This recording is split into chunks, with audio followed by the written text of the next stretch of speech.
Okay, cool. We good then. Okay, bet. All right, so I'm You using Notions? Huh? Using Notions? No. Just ChatGPT to help me frame everything. Hey, look. You gotta be on that same. You can cut that and leave that, man. I look. I really like this one, so I'm definitely gonna keep this. Live your life and complete your goals, though. Shine bright like the golden sun. Fight until your soul is one. This ain't for the lost, this for the chosen ones. May the ancestors heal you back up. When life tear you down, it will build you. We are joined here with Kevin Russell, Chicago renowned photographer who has captured the images of an abundance of celebrities, models, public figures, people we all know and love. He has over a decade of experience in the photography industry, and today I have the pleasure of sitting down with him to have a conversation to talk about his journey as a photographer, his early days, how he got started, and how everything led him up to where he is right now in his career. But you guys, y'all may know him as HimOverThereStudios. Kevin, it is a pleasure to have the opportunity to speak with you today. Thank you, man. It's a pleasure to be here. And that intro, like, man, I need to add some accolades, but that sound like a hell of an intro. Appreciate that, brother. So, let's start with the name, HimOverThereStudios. How did this come about?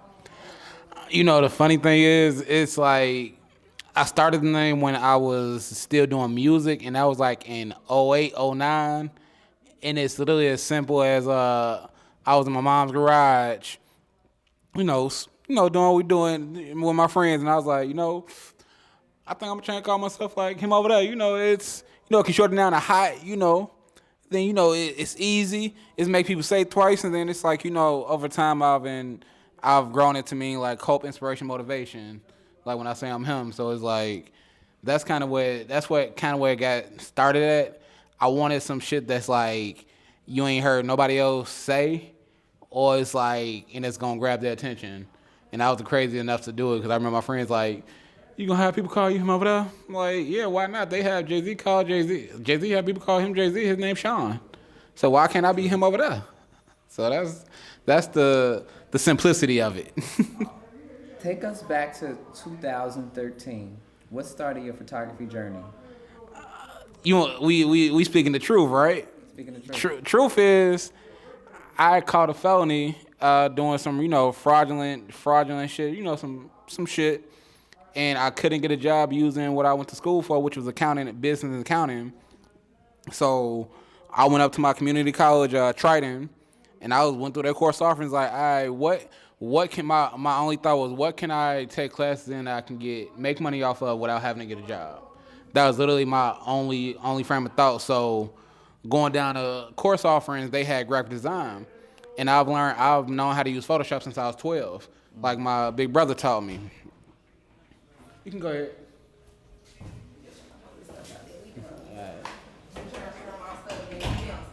Alright, should we wait today? Yeah, just wait till they close the door.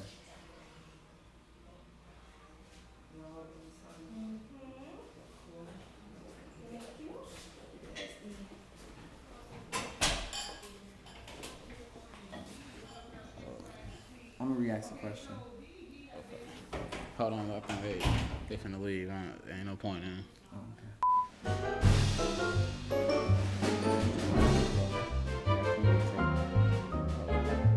That's the beauty about digital. 3 hours later. So take us back to 2013. What sparked your journey into photography? Honestly, what sparked my journey is I caught a felony doing a lot of things I wasn't really doing, fraud, a combination. I was a troubled youth, as they would say. So I went up to, only job I could get was like serving tables at Olive Garden to be exact.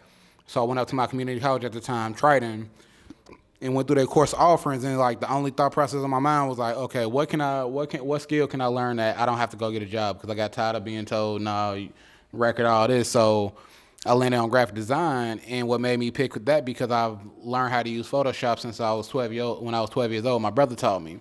So I'm like, man, if I can own those skills, I can make album covers for niggas because I was told you I used to do music, and that'd be woo. So that's why I went in that route. Then photography is part of the curriculum. So I went through my community college Triton, and I went through a course offerings and was like, okay, graphic design. So I went with that because I've known how to use Photoshop since I was 12. So when I took the courses, part of the curriculum was photography, and I realized I was naturally good at it.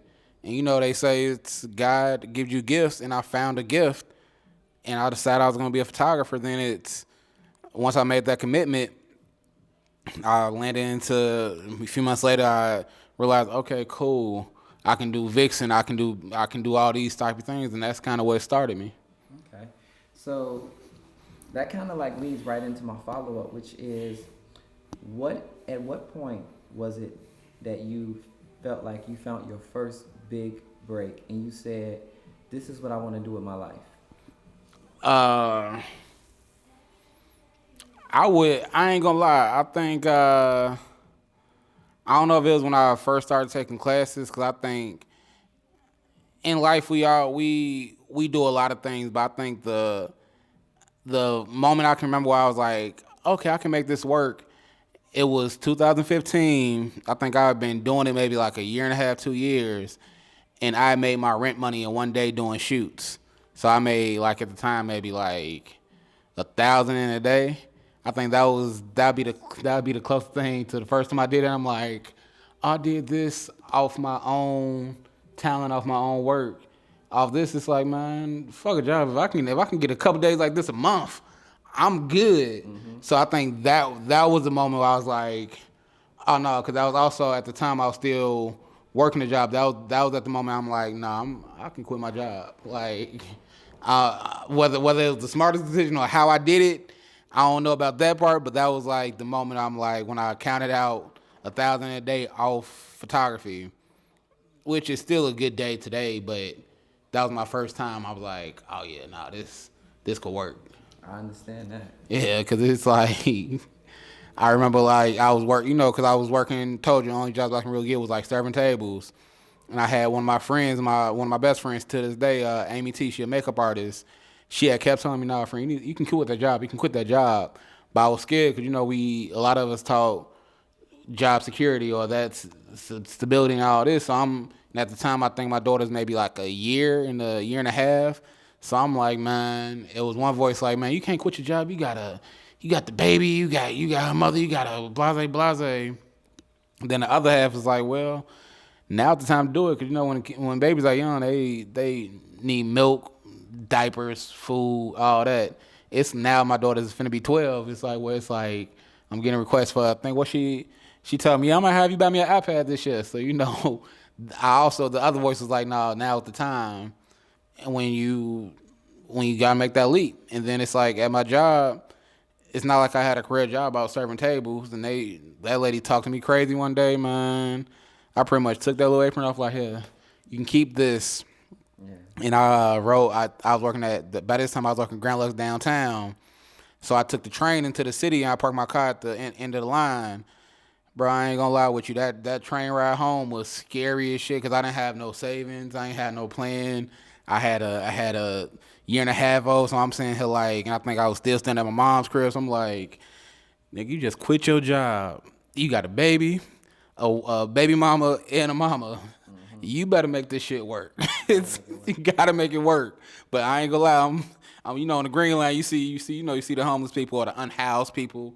All this political correct shit. I'm like, oh, you could be that. If you don't take this and run with it, and shit, bro, I've been running ever since. So that's been 10 years. Granted, you decided to start things before COVID. I oftentimes interview a lot of people who basically took COVID as an opportunity to allow their business to boom. Mm-hmm. By that time, you was already a father.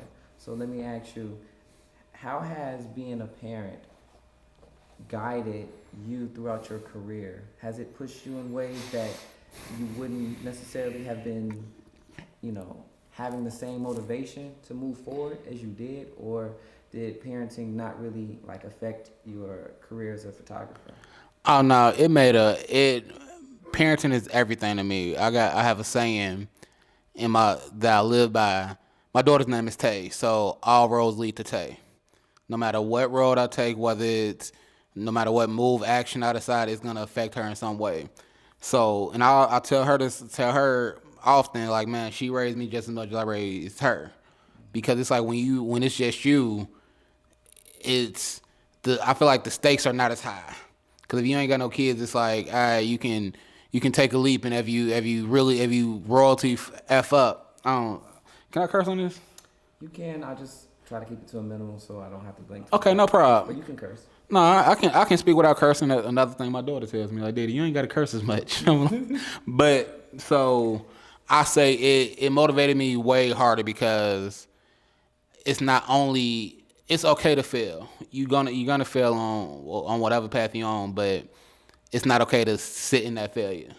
So it's like with having her, always push me like, okay, I want to make the times I can't be there mean something. Cause it's like sometimes I always say for number one in my life it's a battle between my daughter and my business. And sometimes my business wins, so I got to make sure I make that count for something. Like if I can't make a track meet or something, I got to be able to. I had a good reason. I communicated with it. And it's like, cause they ain't gonna remember that in 20 years. Exactly. It's like that one day, but it's gonna remember Diddy. If I don't show up and I don't communicate, Diddy always left me hanging. Like, no, he was building something. Now you have something. I have something I can pass down to you. Cause I tell my daughter she's 11, but I'm like, no, this company I'm building, it's you taking it over in 20 years. I don't care. You can do whatever you want, but it ends. You're coming on this company. If you want to take it over and take it another direction, cool. But I'm building this for you, and I feel like I was having a conversation earlier with some of my family members. It's like that's one thing. Sometimes we as a culture, we don't have enough. We don't got some. I don't want to be incorrect, but we don't be on our kids enough. We are too gentle. I don't want to say gentle, but not as a stronger hand. Because the best way I can say it is anybody that was great at doing something, they've been instructed what to do since they was little. If you look at Michael Jordan, Serena and Vanessa Williams, Michael Phelps, Tiger Woods, their parents has been on them, telling them what to do, telling them how to do it since they was kids. So you think grooming is the best way to kind of like get them into a habit? Because even with my boys, they see me all the time with all of this, and my son, he loves taking over the camera. Yeah. My other, he loves being in front of it. Yeah. So it's like I very much you groom your kids to be like you, whether it's good, bad, or otherwise. So it's like I'm totally believing grooming. I'm grooming her for greatness. It's like because I can't prepare her path, I'm got to prepare her for the path she decides to take. Because even though it's like I can't, I've let her know, be known, putting her here early, no, this company is yours. So yeah, you gonna go and have your life. You gonna have some freedoms, but keep in mind, you still represent me and this. So it's like I'm very much so believing grooming. That's a very interesting thing because it kind of led me to talk about nepotism, and nepotism is really huge, especially in our industry, especially in the film side of this industry, right? Whereas like a lot of people get those opportunities because they're friends or families or etc., right? Yeah. So my question is this. We always want to put our kids first, but let's say we know for a fact that our kid is not capable of running the business, or they may make a lot of foolish mistakes or a lot of foolish decisions. Would you just give them the keys, or would you say, okay, I can't just give you the keys because you're not there yet, so I need somebody else to take over for me temporarily? How would you handle that situation? Good question. It's like I said, my process. I'm not just gonna hand her over the company. I'm building her now because like if you meet my daughter, she is a creative. She has her own business. She has her own thing. So by the time I'm ready to like let go, I'm gonna make sure she's ready. But if I see she's not in position, I would, if my health allows, I'll be in control until she's ready. But I'm not gonna put too much on her. But at the same time, I also believe sometimes you gotta put that feet to the fire, cause it's like you don't know what you can do till you have to do it. It's like we all, cause like can't is it's a stopping word. It's auto trigger. That's why I'm glad I got these.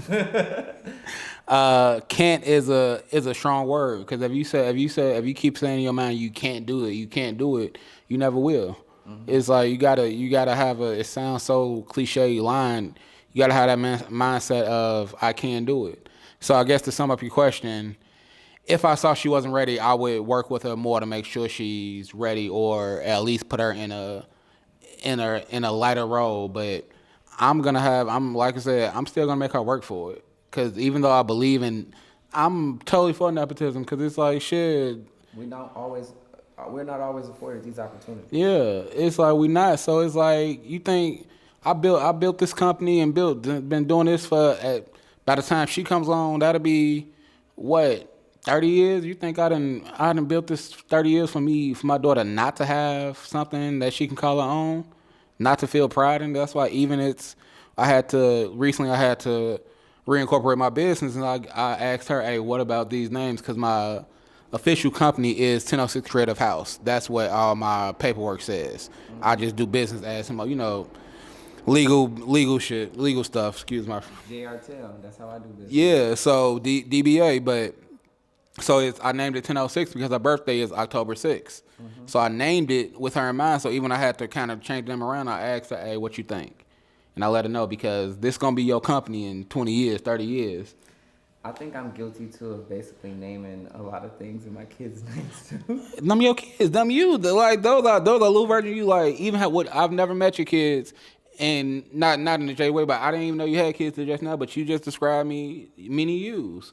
One of them is gonna be behind the camera, and one of them is gonna be in front of the camera. And the best example of that is Denzel Washington kids. Oh yes. It's like your kids we become versions of our parents, whether we like it or not. And it be sometimes it's like, and that's good and bad, because your kids is watching you. The kids only gonna do what they've seen done or what they've been allowed to do.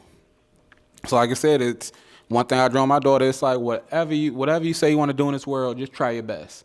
Don't quit halfway through. Like a few years ago, she had an interest in ballet, and like after one season, she was it was like season was almost over, and she was like, Daddy, I don't want to keep doing it. I had to like, nah, you made a commitment. You gonna finish out this season. If you still feel that way by the recital and all that, cool. But you gonna finish this shit out. I mean, finish this out, because Start what you finish. Start what you finish, or finish what you start. So it's like, because if you raise it like that, it's when the stakes are really, really tough. Because if that's the case, even with building my business, building my brand, whatever the proper term is, it's like if I quit when it got hard, we would not be having this conversation today.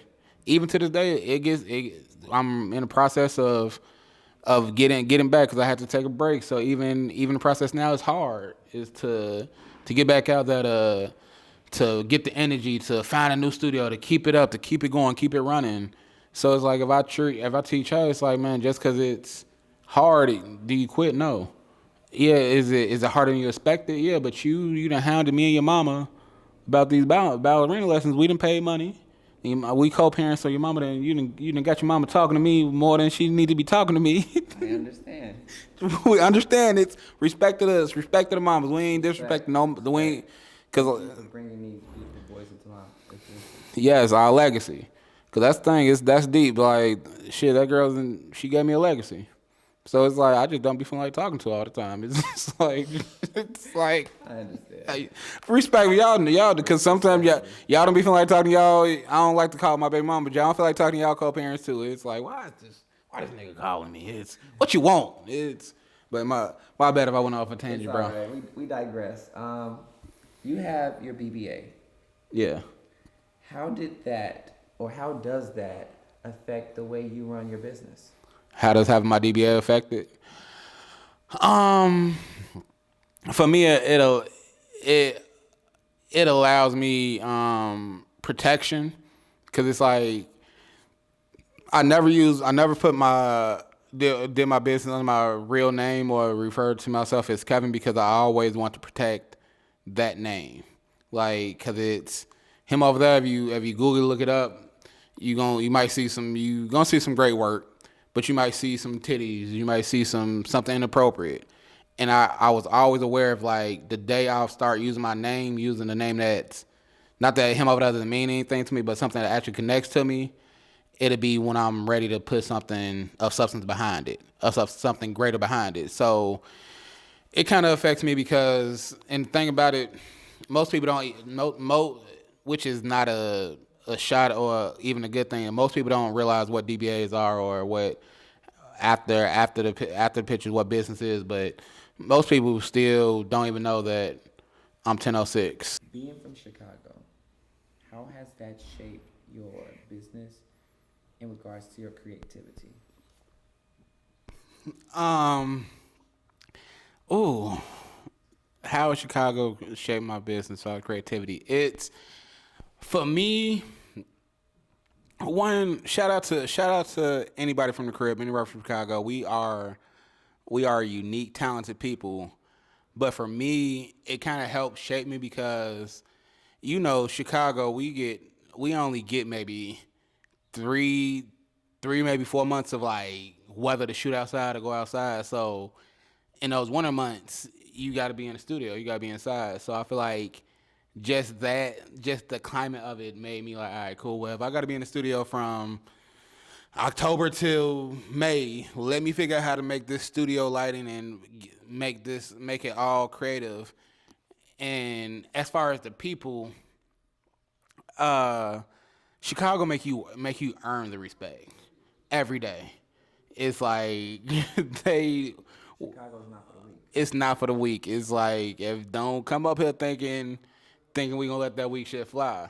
It's like so those are two ways it shaped me. It's like the weather wise, it kind of makes you like know how to like, all right, well make the studio look amazing. Maybe if you gotta learn use props, build some shit, all this shit, because you can't as opposed to LA or Miami or hell even New York. You can go outside in February. Well, not in New York, but Miami and LA, you can go outside in February and you can be on a beach, you can be in the woods, you can be just down the street. It's sun, it's palm trees, it's all this. So it's like the grit of Chicago kind of makes you it narrates your creativity even across different formats of creativity, like even the music.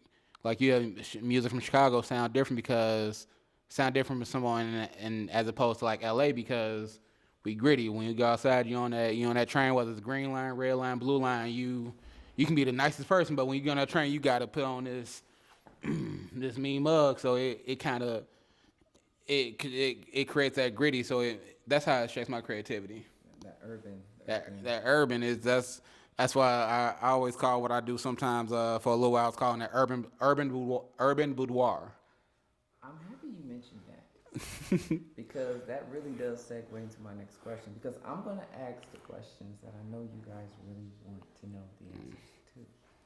So, your photography is oftentimes seen as bold and intimate and direct. So, I want to know, how did you become and how did you kind of like groom yourself into someone who does a lot of focus on boudoir, something that's more intimate moments, maybe even like pregnancy shoots, maternal shoots. How did you develop into that? How did I develop into that? Two versions of this answer. It's like I ain't gonna lie. I've always been this, even when I was a kid. Because one of the first times I got in trouble, like big trouble at school, was in second grade for bringing a nudie magazine to school. I was rambling in the basement in some drawers I had no business. I found a hustler. This is old because I was in second grade in 95, 96. So, the hustler is black and white, but I saw what I saw and I was like, ooh, I gotta go show my friends. And then my homie ended up, he snitched on me or whatever. But so even in second grade, I was like, ooh, naked pictures, let me show my friends. I think we're all guilty of that one. So it's that, and then what kind of like, as far as grooming myself, I never want to be put in a box, and so I always want to see how far I can push the limits. And it's like, cause I always there's a saying, it goes the first Indian over the hill gets all the arrows. So like I didn't mind being the first Indian to catch all the, he only shoot naked shit. He only shoot this all he good for. And it's like, I was okay with, all right, cool, but I'm gonna reshape that. It's like, all right, yeah, it's naked, but is it a good shot though? Is it tasteful? Is it tasteful? And it's like, so that's usually my comeback, is like when somebody will try to say it in a, because people try to use that in a derogatory, you only shoot naked women. It's a good work though. Yeah, so okay, what you gonna say about me?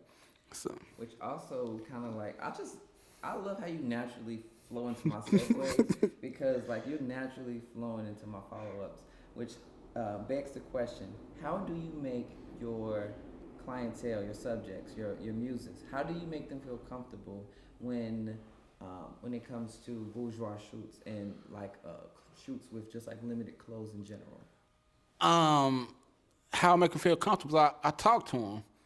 It's like, and I don't talk to them like they're women in lingerie or in naked or whatever the look. I just have an open conversation with them, because it's like, people say like, man, you only shoot this, but no, they come to me to shoot naked shit because it's a comfort feeling. It's like, I'm not, if you want to shoot and do lingerie, boudoir, whatever, naked, I'm not, when I'm talking to them, I'm not have no interest in trying to holler at them, trying to, freak on them and none of that. It's like, I'm generally just, oh yeah, okay, cool, these are for your husband, or these are for you, or these for your OnlyFans, or these for your stripper flyers, or whatever. It's like, I don't change the energy. I still treat them like they fully clothed, and it comes off comfort. Then on top of that, it's like, the thing about it, everybody talks, so it's like, That is so true within this industry. it's in this industry. So it's like, if I didn't have my reputation, if I didn't protect my reputation, so it's like, even, and I'm be honest, it's like, yeah, it's some women that come out in lingerie or naked, like, because I'm still a man. I'm like, in my head, keyword, in my head, that's my camera, in my head. But it's like, I'm very careful as not to show that or not to express that. Then it's, once again, I said earlier in the interview, all roads lead to taste. So it's like, I still have to remember, this is somebody's daughter. It's not my daughter. So I'm still treat you and respect you with the same level I want to respect. So it's like, and I'm cool as a guy. I think a lot of guys that get into this, that get into this, it's one, they get into it for the wrong reasons, to try to holler at women and talk to women. You bring on a very valid point. I actually was going to ask you, do people like that give you and I a bad name? And if they do, what you want to say to them? Stop doing that weird shit, because y'all do give us a bad name, because it's like that. They assume if this is your first time shooting and your photographer is a creep, it framed your whole aspect of what photography is and what we do. So I do feel like they give us a bad name, and it's like, but I've also learned to not let it affect me, protect my name, because I can't be responsible for all everybody's creepy ways or whatever. So, but yeah, they do make it hard and give us a bad name, but that's when it comes, you gotta keep your name good. Because anybody that's worked with me, I can honestly say, man, that's my bad about that. That's loud ass people. At least anybody, they can't say Kev was a creep or Kev tried to holler. Like, then plus, I don't know if this is relevant to the question. If you shooting women, whether they clothed, unclothed, whatever, if she want to holler at you and she want to give you some of that. It's their choice. She gonna give you the box. It's like, let's keep it a spade. no man has ever went out and got no box. It's always been a gift. She made up her mind whether she's gonna give you some when she invited you over or when she said she was coming over. So you ain't never gotta ask. It's kind of interesting how casually people call it the box when it really is the gift, right? Yeah, it really is. I like, give me some of that one. That was a nice side. Hey, that was the first. Hey, look. Do you shoot with a message in mind, or do you let the subject kind of like guide the narrative? It depends. If it's one of, because it's, you can relate. Any other creative can relate. There's paid projects and there's passion projects. Usually, if it's a paid project, I don't necessarily offer too much of my own opinion, own view. So I'm okay. What's your vision? Okay, cool. This is what you want to accomplish. I'm gonna go into skills. Like, okay, cool. It's gonna be me in it because there's a little bit of your DNA in everything you create, whether you realize it or not. But in those situations, I kind of let them guide it. But if I'm doing it, I usually like to have a message, have a meaning behind it, and kind of more so control the narrative on mine because it's like it's my vision. That's why sometimes it's if you see a lot of photographers or videographers because we cousins, it's like sometimes we will use the same people because if I have a vision idea in mind, I want to go to somebody I know gonna execute it. So I ain't got to do it twice because I have done shit over where it's like reshoots. Oh my gosh, be it video or photos. It's reshoots. So I've learned I'm gonna shoot it right the first time, and I'm not gonna do it again because then it's like sometimes I don't necessarily. It's been times where I don't necessarily feel like shooting, and I just don't because it's like that's the thing. You gotta actually, especially when you gotta remind yourself why of every shoot. Some shoots, the why is simply they're paying me X amount of dollars, and I'm show true. Sometimes that's the why, and that's okay. But usually the shit you do just for money, you're not gonna be happy with. Then sometimes the why is like, I have this, as a videographer, you have this vision, idea in your head. That's your why. And I feel like sometimes, and I've been there a couple of times in my career where it's like I just lost my why and I was doing, empty work, just going through the motions, just because, sometimes when I've built something that's bigger than me, if that makes sense. It's like, because there's Kevin and then there's him over there. Him over there is this figure that people have placed me on, or I've played.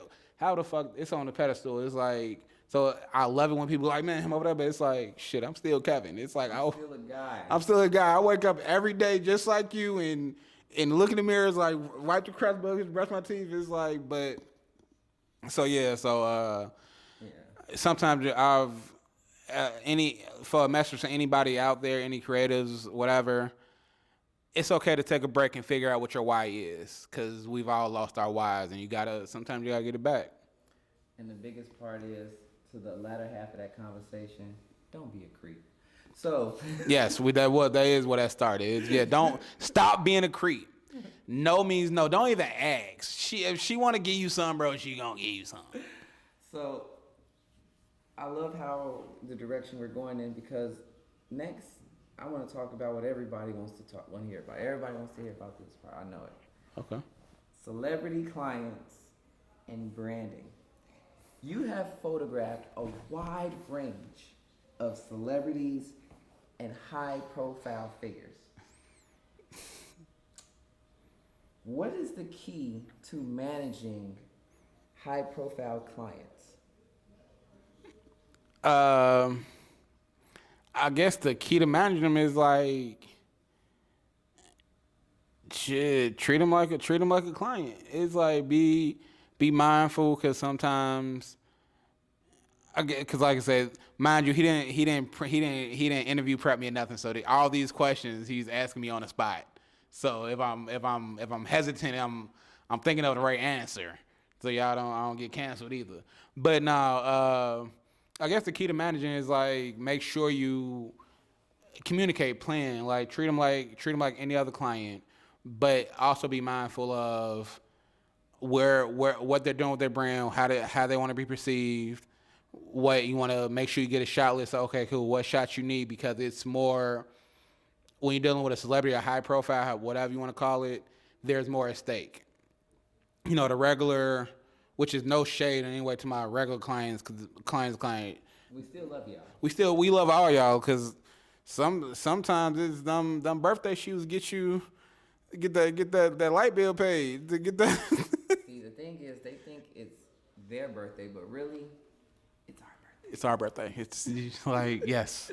So I guess the key is still in not letting the celebrity dictate how you would shoot anything else, because like if someone, and honestly, we can really interchange celebrity with regular clients as well, because sometimes we'll do something we wouldn't normally do because this person is this figure. Like, no, you came to me because you want my work, you want my look. Don't come to me because, and this is.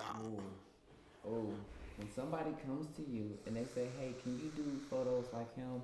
Can you do something like this person? Can you do something like, if you want them, you want their pricing.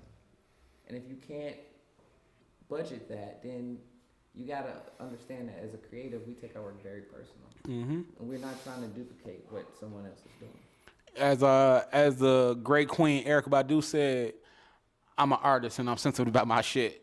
It's like, I remember that. it's like, so like I said, I'm trying to keep his little bleeps in, but that one I had to say that one, because it's like I hate that, and it's like they'll send me photographers that's also in Chicago and guys that I know and I respect, and it's like, no, I'm not finna, and I'm gonna do a good name drop. My man's Mastermind. That's how I first came across you, was the Mastermind Walk of 2020.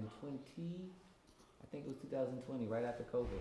And a lot of us were still wearing masks. Yeah. So they'll come to me like, man, I want something like this. Well, go to him. Because it's like, I'm not finna, and like I said, I mean, of course, I mean this with the read. I love the work and the person, because he a friend of mine, so I love both. But his work is his work. Like, even if I was willing to try to duplicate it, I can't.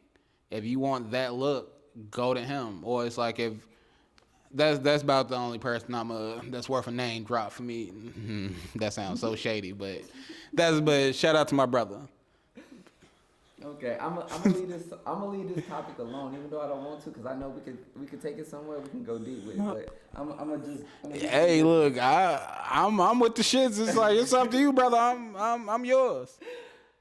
Is there any surprising moment that you experienced working with any high profile client? Something profound.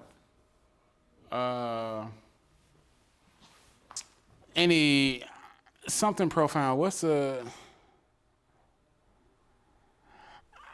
I guess it's like when I first started like working with people with names just in general, one of the most profound things is to realize it's like, no matter who they are, they still just people. And it's like they came to get they need some shots, they need something, they pick me. So that's the most profound thing just in general. I can't say if it's one person or one specific person, but that's one of the most profound realizations, because we tend to idolize people, which is against the Bible, by the way, because I'm a sinner, but I keep the Lord close to me, especially in this shit. I mean, this stuff. Kendrick, I am a sinner. Probably gonna sin again. Give me. But yeah, so I think that's the thing, is like, because I remember at one point when people, I started like with reality TV stars. It's like, that was like my first celebrity type clients. It's like, oh, they on TV. Then you realize they just regular people, and some of them be fucked up too.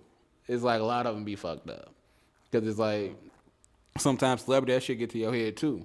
It's like where you where people putting you as pedestal. It's like, no, you bleed just like I bleed. That's and kind of referring back to your question. That's one thing.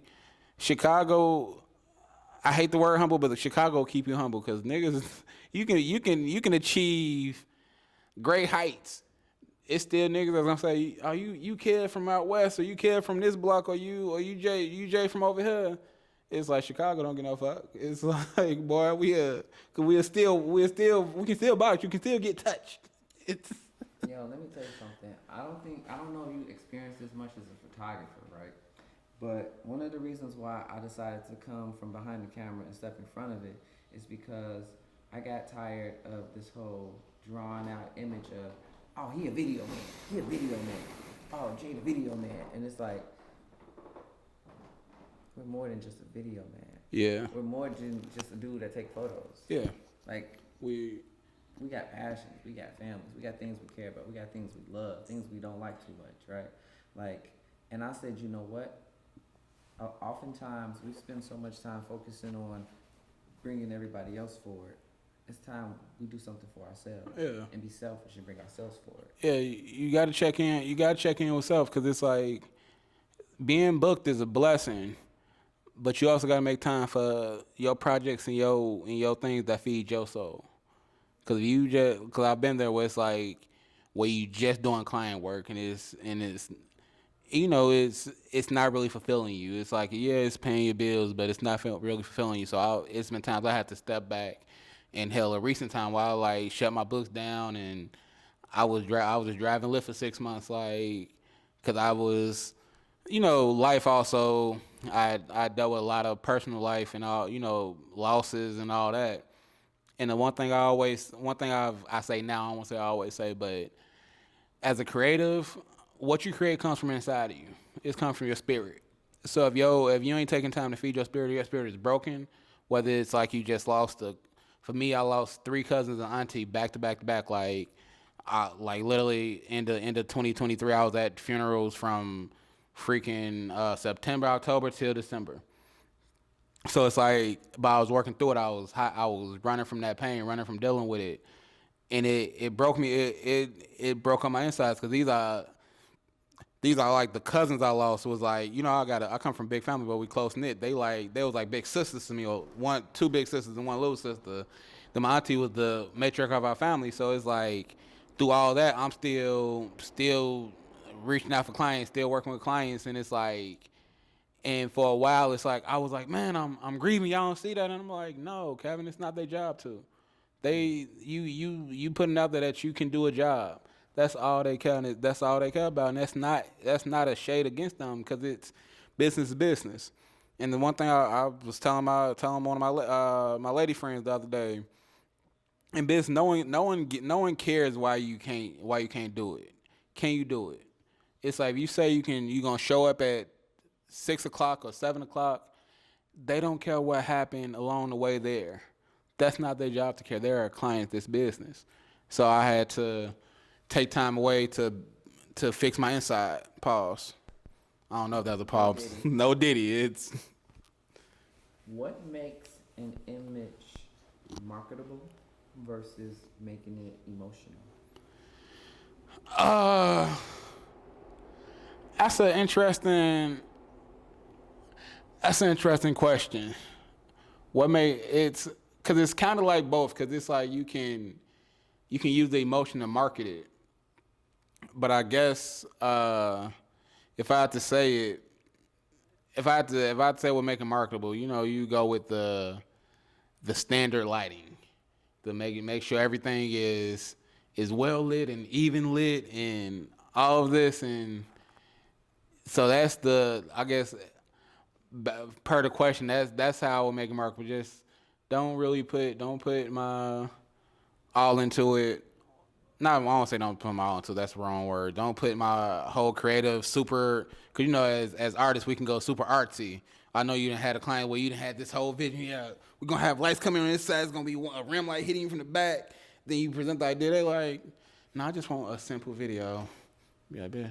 The good thing is the clients that I work with, they don't necessarily understand it. They're like, hey, this is your thing. I just want it to look good. just don't make me look fat. You know, just move the you know. Yeah, Don't, nah, don't get the, he don't got get me my adjusting belly. my posture. Don't get my belly. You know. Stuff Yeah. like that. So you got a blessing. Yeah. So part of me is trying to hold on to something, but I got something real special. But do you see yourself more of an artist, a communicator, or both?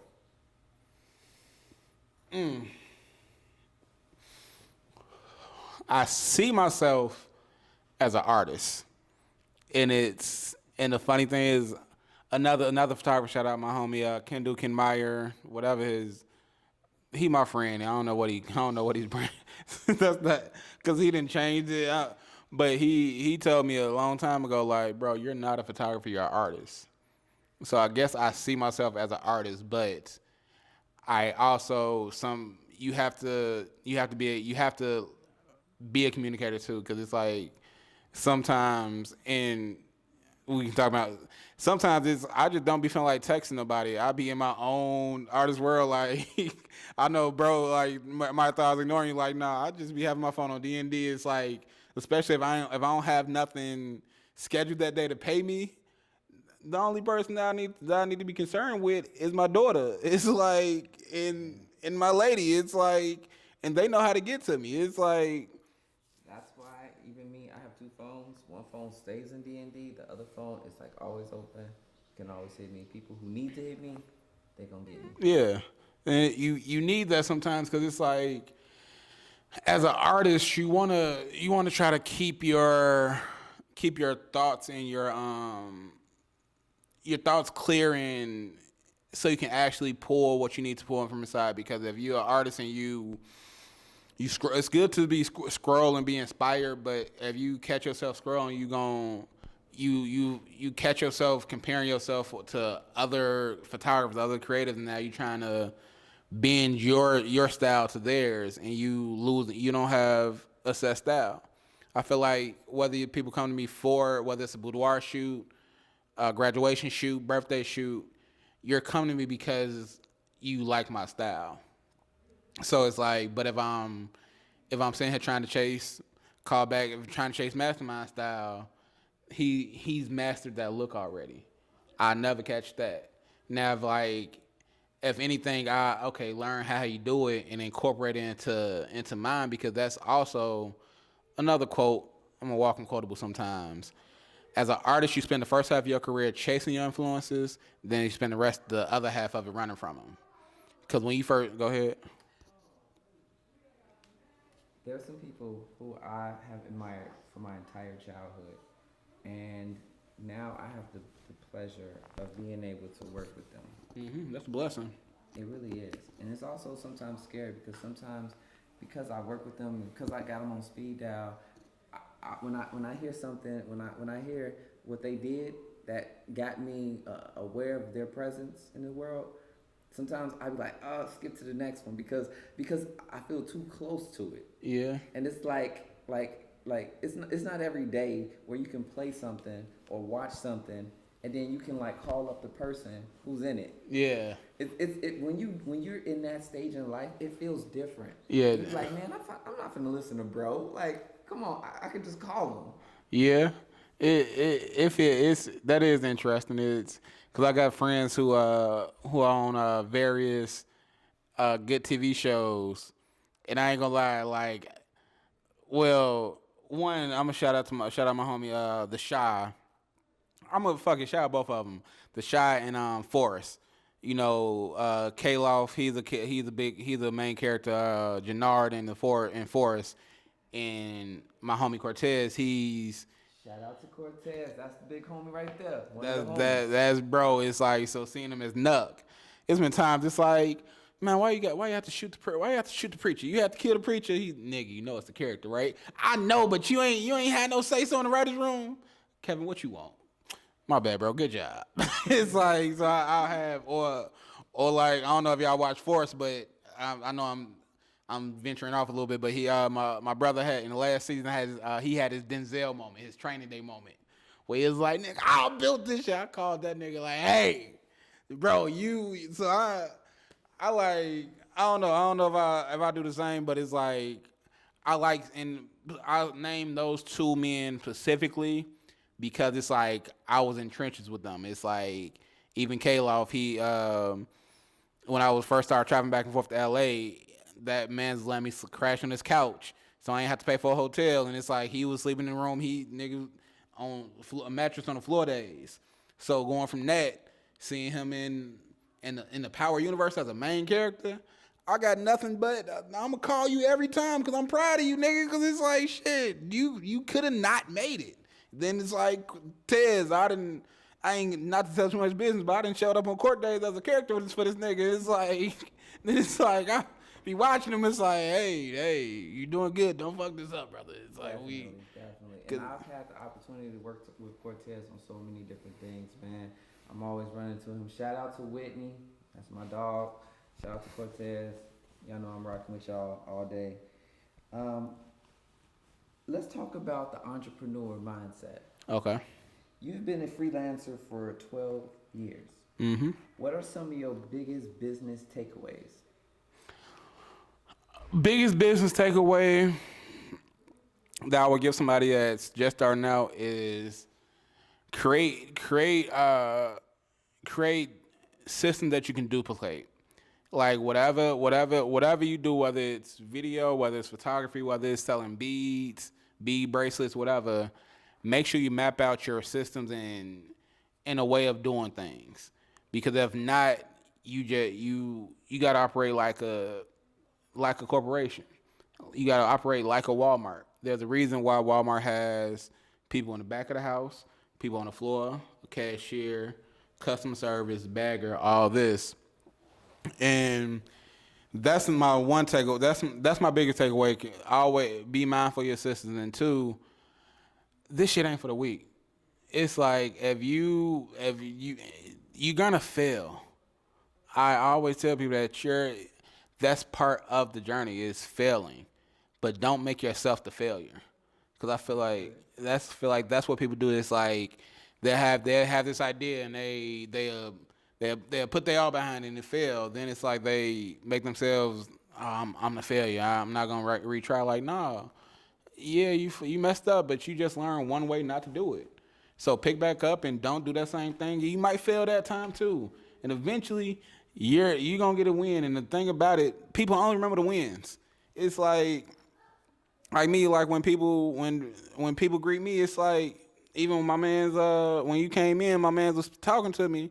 I never met him, but how he spoke to me, you think he know me. He didn't see the fails. He didn't see me when I'm getting put out of a studio. He didn't see me when my light broke, or he didn't see all that. They just see the wins.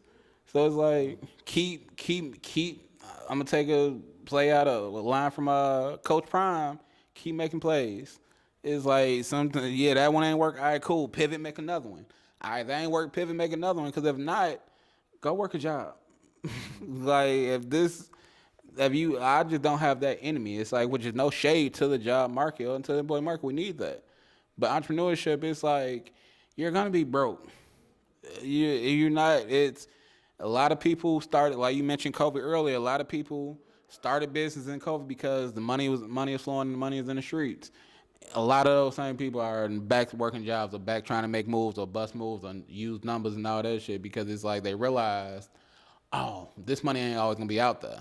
Cause it be you. I'm pretty sure you've experienced it where it's like it be times where you booked up and your account is like, oh, nigga, let's get let's get some filet mignon. Let's get the good lobster, big one. Only on Link though. It's only on Link. Then it's gonna be sometimes it's like I got some peanut butter and jelly, and I love me some peanut butter and jelly. It's even when I ain't gotta eat it now. It's been a lot of peanut butter jelly grilled cheese days. Let's talk about the hustle real quick. How do you balance the art with the hustle of clients, pricing, licensing? How I balance the hustle with the art with the clients? Honestly, it's always a constant balance, but currently how I do it, like even if I have a work day, I usually I divide my time. It's like I do 2 hours of doing client work, that shit, then whatever's paid me, whatever. 2 hours of that, then do an hour of something I want to do for an hour. It's like, so balance it out that way. And as far as pricing, I was just talking to my man. It's like, shit, the price don't matter if the value can be justified. So it's like, because there's people that pay. Kanye said in one of his Death Poetry jams, like, it's be niggas, he'll go buy a Gucci belt just to say, nigga, I spent $400 on this. It's niggas that spent $400 on a belt because they feel the value of that belt is worth the price of $400-$500. So it's like, if I tell you my price is whatever I tell you my price is, I've shown you the value in that. Or I can tell you, no, this shoe might cost you $300, but if it's for your business and headshots, it's gonna get you a job that's gonna pay you $1,000, pay you $5,000, whatever. What advice do you give to creatives that feel intimidated with this art?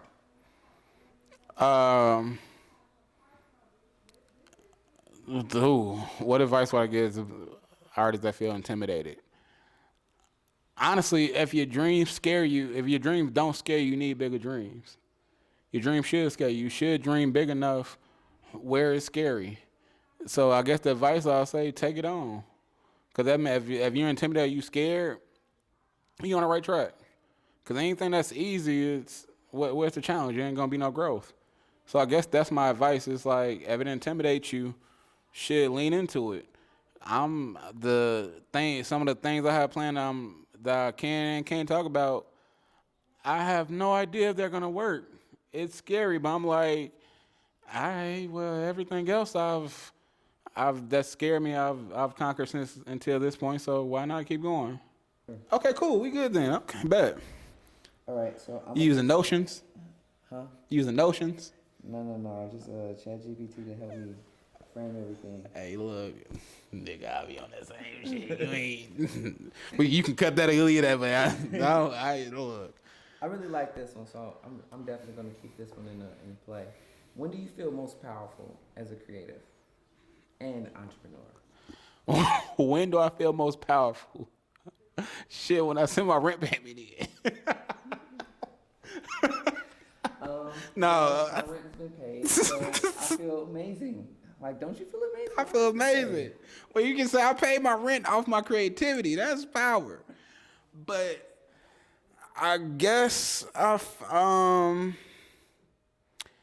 feel most powerful during a shoot at the end when they get their reaction. When I see that, ooh, I look okay, cool. That's when I'm like, okay, cool, I did my job.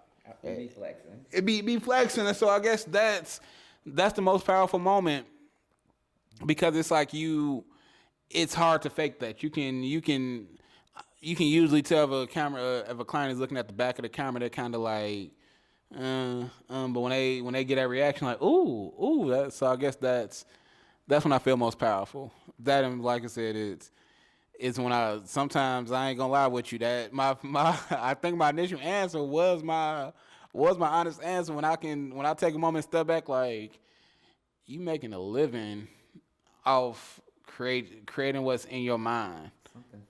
Something fun. You enjoy. You making a living off something you enjoy, and and like I say, I ain't balling. I ain't out here in no roads. I ain't got no condo apartment. I don't need all that, but I got a comfortable place, and I ain't never went hungry off my talent. That's power.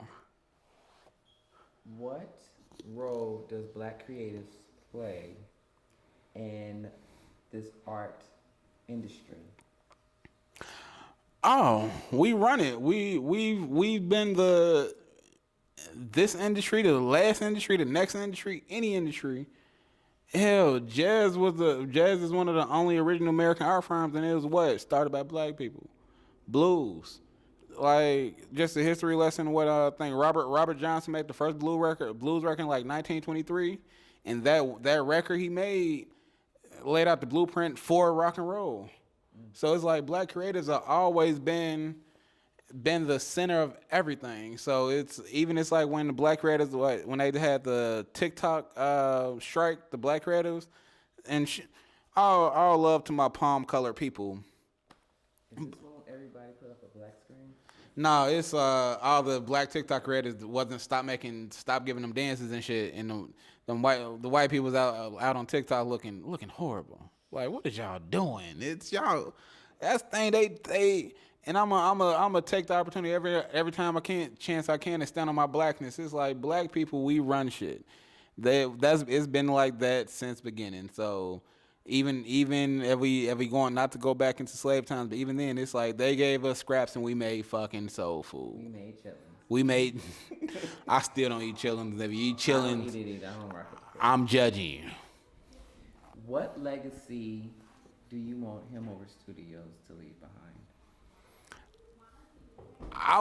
The legacy I wanna leave is showing people they can be themselves and still be amazing. I wanna leave legacy. It's like that I helped. It's like, because no matter where you at in your career, whether you a beginning photographer, videographer, I want to be able to say if I got the chance to meet you, that you walked away better than you walked up. You know what I mean? It's like, because I remember being shitted on when I first started by the OGs of my early days. Oh, because me and my draft class, that's what I call it, the people that I started with, we was like the first wave of Instagram photographers. So it wasn't a lot of the ones that was established, the OGs or whatever, they didn't take us serious. So it's like, and I remember that feeling. It's like, damn, I just want to learn, and I look up to you, and you shit on me. So it's like, I never want to give that feeling to anybody else. Even when you ran up on, not saying like that. I did not run up on him. Nah, he didn't run up on me. But when he introduced and met me again at Exotica, I was like, all right, cool, bro, sure. It's like we ain't gonna talk about details right now because I'm lit. But here's my number. It's like, but I wanna. That's the legacy I want to leave, and I think I'm doing a good job, because it's like, it surprised me at so many people. It's like, man, that, mind you, I've never met. Man, I used one of your techniques in my shoots, and it's like, damn, it's for real. Like, even one of my homies, he works he worked like with the DP on like movies and TV shows. He's like, man, nigga, I be using one of the things you taught me my first day, and I'm like, you need to be over here. I'm like, man, it's so crazy, because even though that's not necessarily what I set out to do, it shows that my energy and my love for my passion, my love for the craft shows through, because quite frankly, I don't know if we're near the end of it, but I love the craft of this, and the craft of photography and creative saved my life, because I told you when I started, I was if you want to call a spade, I was a college graduate that's a felon that had a newborn baby that was serving tables. That was why I started. If you take photography out the equation, I would still be okay, because I know my spirit, but I would not be able to leave the influence I had. I would not be able to have the same influence. So that's the legacy. That's the legacy I want to leave. One of that I actually care about the craft. Now we enter our lightning round. Okay. So let me pull up. All right, so here we go. Film or digital? Digital. Sunrise or golden hour? Sunrise. Favorite lens? Oh,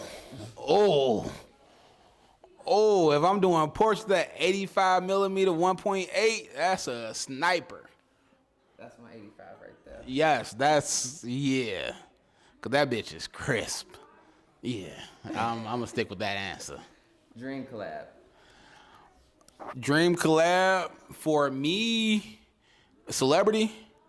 Yeah, or regular person. It could even be with me. Who knows? I ain't gonna lie.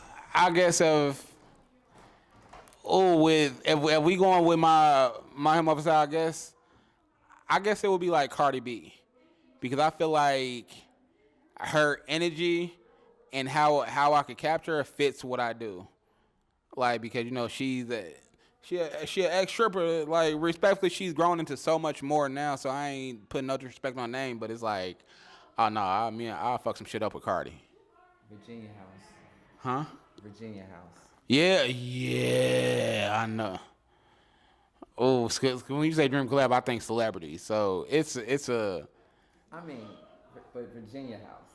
If you see this one day, We both at you. matter of fact, if Virginia House ever does come out and you Yeah, I've been in them DMs. I can pull you up. I got you.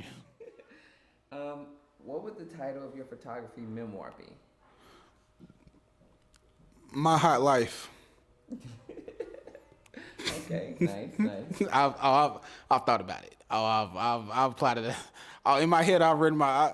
I just need maybe like 5 more years of experience because I feel like I want to at least hit 40 before I release a memoir and a couple more gray hairs in my beard. It's like my hot life because it's a.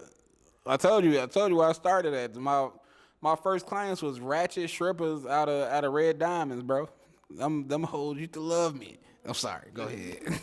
Hey man, listen, we were both at the same spot over the last weekend shooting.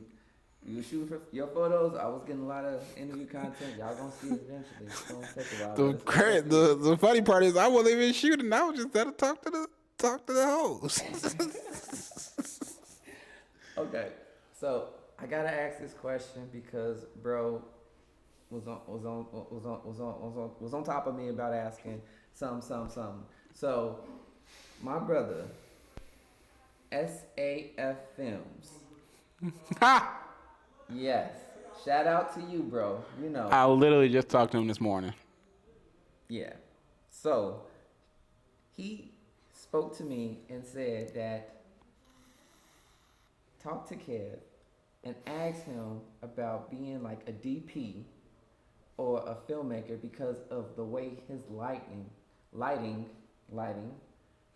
is so impeccable. I just realized in his studio he has like one of those 80-400 type strobes with a continuous light part and then it strobes out. So you said that you could be a gaffer because of your lighting. So can you talk to us about your lighting setup and how you approach lighting?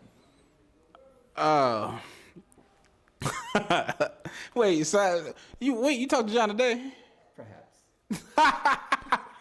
Cause I'm like, we just had this conversation. Funny as hell. I do my research. My lighting setup. I really plan what I want the picture to feel like. I start there. So even like I said, if I'm dealing with a client, I'm asking them like, okay, what are you trying to portray? It's like I said, if we are we going birthday or are we going graduation? Cool.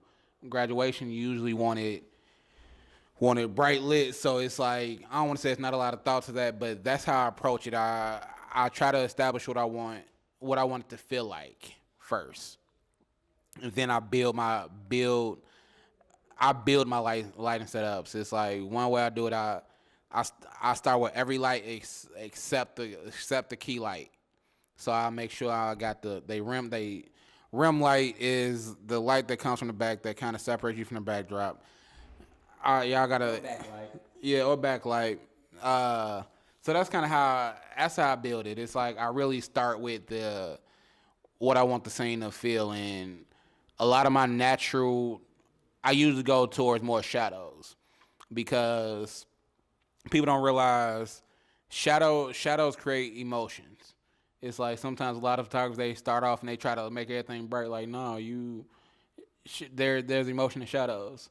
Even if we make that a life metaphor, you learn the most about yourself when it's darkest. When you down on your butt, that's when you really learn who the fuck you are. It's because when money is right and everything is the account is full, it's easy to be a happy J or happy Kev. But when that account is you owe 1,000 and you only got $350 in that account, you really find out who you are. So I guess that translates into, like I say, the shadows. It tells a better story for me. And as many of us already know, gaffers create light and grips take away light. So, in that note, what type of light would you like to shine on people who are aspiring photographers, filmmakers? Because we all cousins. We all, cousins, brothers, sisters in this industry. What type of message would you like to give to them about your journey and how to translate of what they can do about moving forward and next steps for them? The overall message is, I think I said it before, keep going. It's like, don't stop, but also set goals and track those goals. Cause it's one of my friends, I had an interview with him last year, and he said something very, very profound, like that it hit me mid-interview. Like, sometimes we'll set a goal, and then we'll reach it, but we never set new goals. So once you set some goals and track them, and once you hit them, set new goals. Because otherwise, if you're not working towards a goal, you just spinning in circles. So it's like, one of my goals when I started was to be in the words of Tasha St. Patrick, I want to be the best goddamn photographer in Chicago. And it's like, and I can, not to toot my own horn or be overly cocky, I've done that. I'm at least mentioned in the top 5 at least. If I'm not the best, I'm mentioned with them. And the best, and whoever you say the best, I bet you they know me. So it's like, so I had to set new goals. So that's the thing. Keep going and always set your goals and set your intentions. I just want to say thank you guys for tuning in. This has been an incredible, incredible interview that we've had with Kevin Russell, aka HimOverThereStudios. You guys, shout out your profile and how they can find you. I'm a pop my shit. Google him over there, you'll find me. But the official answer is my Instagram is HimOverThereStudios. That's HimOverThereStudios.com and HimOverThere.com. Type in one of those and you'll find me. And yeah, I got some great things coming, so tap in and appreciate the opportunity, brother. Would you like to share anything you got coming up? Nah, not right now. I ain't gonna lie with you. It's like, it's super top secret. It's you can't show your hand before it's ready. It's like, we can talk off camera, but on camera now, because I'm trying to do what I'm trying to do next is some shit they ain't seen a photographer do. So I share with you off camera, but y'all gonna have to wait. I'm sorry. I'm not sorry. Kev, it has been a pleasure and an honor speaking with you tonight. Thank you so much. Thank you, brother. For the time and opportunity. No problem. To make this happen. No problem. And appreciate you. We all cannot see what you got coming up and what you have in store for us. All right, I'm here for it. Y'all gonna appreciate it. All right. Thank you guys for tuning in. Make sure you like, follow, and subscribe.